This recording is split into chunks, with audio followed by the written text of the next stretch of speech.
ನೋಡು KGF ಬಾಬು ಅಣ್ಣ, ನಂದೇಂದ್ರು ಚಿಕ್ಕಪೇಟೆಲ್ಲಿ ಹೊಟ್ಟಿದ್ರೆ ನಿನಗೆ ಆಗ್ತದೆ. ನಮ್ಮ ಗೌಡ್ರು ಬಿಟ್ರೆ ಮುಸ್ಲಿಂ CM ಆಗಲಿ ಅಂತ ಕೋರ್ಕೇಳೋ ವ್ಯಕ್ತಿ ನಾನು. ನಮ್ಮ ಮೈಸೂರು ರಾಜ್ಯ ಕಟ್ಟಕ್ಕೆ ನಮ್ಮ ಮಹಾರಾಜರು ಎಷ್ಟು ಕಾರಣನೋ ಅಷ್ಟೇ ಕಾರಣ ಮುಸ್ಲಿಮ್ಸು.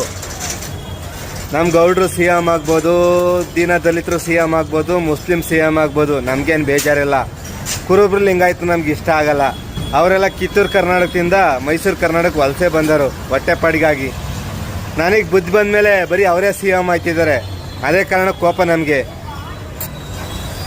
ನೀವು ದುಡ್ಡಿದ್ರೆ ಯಾರಿಗೂ ಕೊಡೋಕೆ ಹೋಗ್ಬೇಡಿ. ಯಾವ್ದಾದ್ರು ಸ್ಮಾರಕ ಕಟ್ಸಿ 100 ಕೋಟಿನೋ 200 ಕೋಟಿನೋ 500 ಕೋಟಿನೋ ಕೊಟ್ಟು ಟಿಪ್ಪು ಸುಲ್ತಾನ್ದೇ ಕಟ್ಸಿ, ಅಥವಾ ಹೈದರ್ ಅಲಿದ್ ಕಟ್ಸಿ, ಅಥವಾ ನಮ್ಮ ಮೈಸೂರು ಮಹಾರಾಜರದ್ದು ಕಟ್ಸಿ, ಅಥವಾ ನಮ್ಮ ಕೆಂಪೇಗೌಡರದ್ದು ಕಟ್ಸಿ. ನಿಮ್ಮ ಹೆಸರು ಚಿರಋಣಿಯಾಗಿ ಉಳಿಯುತ್ತೆ.